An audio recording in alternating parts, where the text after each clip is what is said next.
ಆತ್ಮೀಯ ವಿದ್ಯಾರ್ಥಿನಿಯರೇ, ಇವತ್ತು ಈ ಗ್ಲೋಬಲೈಸೇಷನ್ ಇರೋದರಿಂದ ಎಲ್ಲದಕ್ಕೂ ಕೂಡ ಕಾಂಪಿಟೇಷನ್ ಭಾಳ ಪ್ರಮುಖವಾಗಿರುತ್ತೆ.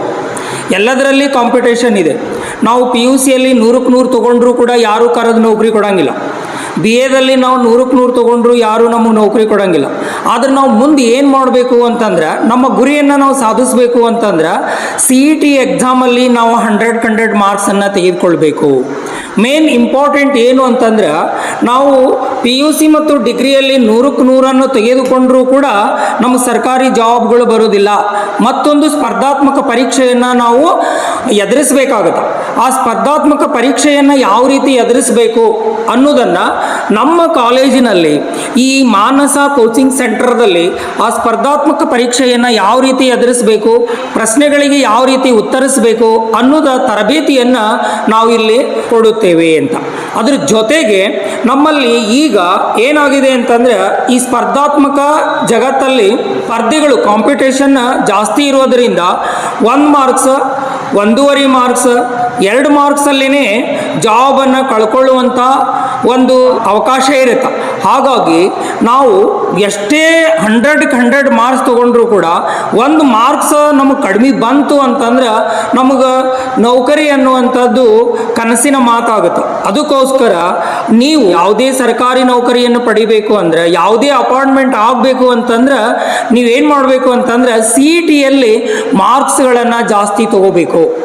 ಆ CETಯಲ್ಲಿ ಯಾವ ರೀತಿ ಮಾರ್ಕ್ಸ್ಗಳನ್ನು ನಾವು ಜಾಸ್ತಿ ತಗೋಬೇಕು ಅಂತೇಳಿ ಅಂದ್ರೆ, ಅದಕ್ಕೆ ಏನು ತರಬೇತಿ ಇದೆಯಲ್ಲ, ಅದು ಮಾನಸ ಕೋಚಿಂಗ್ ಸೆಂಟರಲ್ಲಿ ನಾವು ತರಬೇತಿಯನ್ನು ಕೊಡ್ತೀವಿ. ಆ ತರಬೇತಿಯನ್ನು ಕಂಪಲ್ಸರಿಯಾಗಿ ಎಲ್ಲ ವಿದ್ಯಾರ್ಥಿಗಳು ತೆಗೆದುಕೊಳ್ಳಬೇಕು ಅನ್ನುವಂಥ ಒಂದು ನಮ್ಮ ವಿಜ್ಞಾಪನೆ. ಜೊತೆಗೆ ನಾವು ಈ ಮಾನಸ ಕೋಚಿಂಗ್ ಸೆಂಟರಲ್ಲಿ ನಾವು ಏನು ಹೊಸ ಆಯಾಮಗಳನ್ನು ಹುಡುಕಿ ತಮ್ಮ ಮುಂದೆ ಸಾದರಪಡಿಸ್ತೀವಿ. ಅದರ ಮುಖಾಂತರ ನೀವು ಸ್ಪರ್ಧಾತ್ಮಕ ಪರೀಕ್ಷೆಯಲ್ಲಿ ವಿನ್ ಆಗಲಿಕ್ಕೆ ಅವಕಾಶ ಇರುತ್ತಾ ಅಂಥೇಳಿ.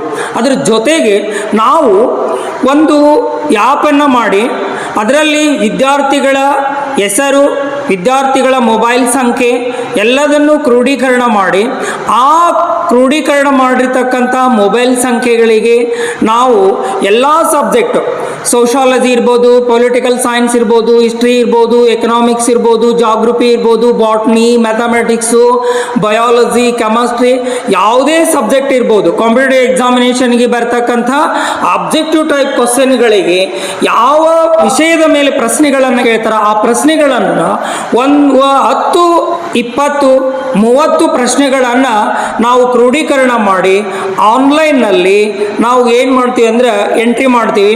ಅದಕ್ಕೆ ಒಂದು ಆ್ಯಪನ್ನು ನಾವು ಡೌನ್ಲೋಡ್ ಮಾಡಿ ಅದರಲ್ಲಿ ಪ್ರಶ್ನೆ ಮತ್ತು ಪ್ರಶ್ನೆ ಪತ್ರಿಕೆಯನ್ನು ನಾವೇನು ಮಾಡ್ತೀವಿ ಅಂದರೆ ಬಿಡುಗಡೆ ಮಾಡ್ತೀವಿ. ನೀವು ಎಲ್ಲೇ ಇರಿ, ಯಾವ ಸ್ಥಳದಲ್ಲೇ ಇರಿ, ಆ ಸ್ಥಳದಲ್ಲಿ ಕೂತು ಓಪನ್ ಮಾಡಿ ನಿಮ್ಮ ಹೆಸರನ್ನು ನೋಂದಾಯಿಸಿ. ಆವಾಗ ಅಲ್ಲಿ ಪ್ರಶ್ನೆಗಳು ಬರ್ತಾವ. ಒಂದು ಪ್ರಶ್ನೆ ಬರುತ್ತಾ, ಅದ್ರ ಜೊತೆಗೆ 4 ಉತ್ತರಗಳು ಇರ್ತಾವ. ಎಲ್ಲ 20 ಅಂಕಗಳಿಗೂ ಕೂಡ ನೀವು ಸರಿಯಾದ ಉತ್ತರವನ್ನು ಕ್ಲಿಕ್ ಮಾಡಬೇಕು. ಕ್ಲಿಕ್ ಮಾಡಿದ ನಂತರ ಸಬ್ಮಿಟ್ ಅಂತ ಬರುತ್ತಾ, ಆ ಸಬ್ಮಿಟ್ ಮಾಡಿದ್ರಿ ಅಂತಂದ್ರೆ ನೀವು ಎಷ್ಟು ಅಂಕಗಳನ್ನು ಪಡೆದ್ರಿ ಅನ್ನೋದು ಅಲ್ಲಿ ಮೆನ್ಷನ್ ಆಗ್ತೈತೆ. ನೀವೇ ಅದನ್ನ ರಿಸಲ್ಟನ್ನು ನೀವೇ ಅಲ್ಲಿ ಕುಂತು ನೋಡ್ಬೋದು.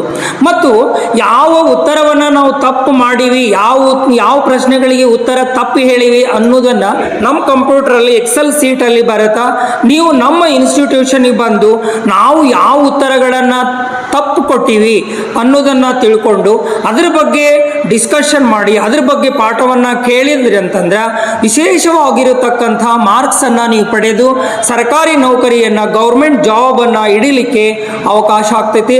ಈ ಗೌರ್ಮೆಂಟ್ ಜಾಬ್ ಹಿಡಿಬೇಕು ಅಂತಂದ್ರೆ ಆಬ್ಜೆಕ್ಟಿವ್ ಟೈಪ್ ಕ್ವಶನ್ಸ್ಗಳೇ ಬರ್ತಿರ್ತಾವ.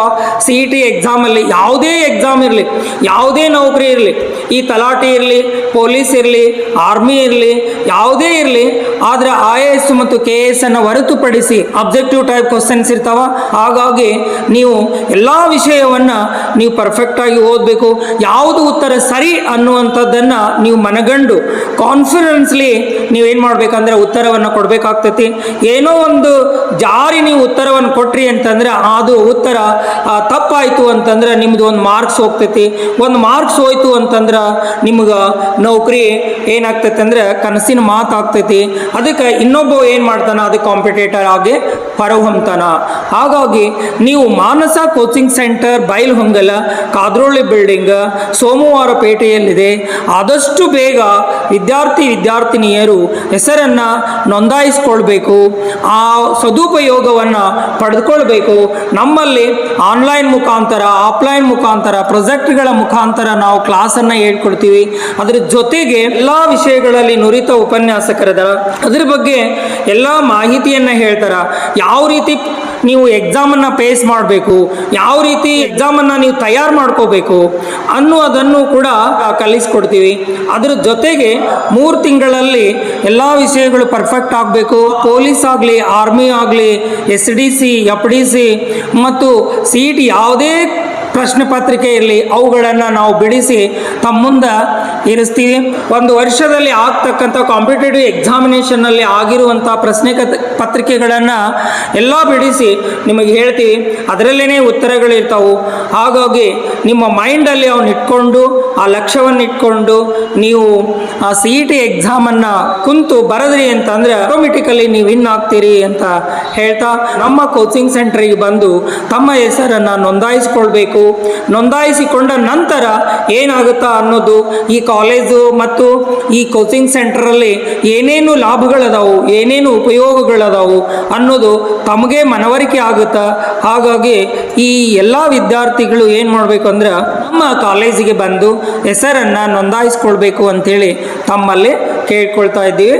ಧನ್ಯವಾದಗಳು.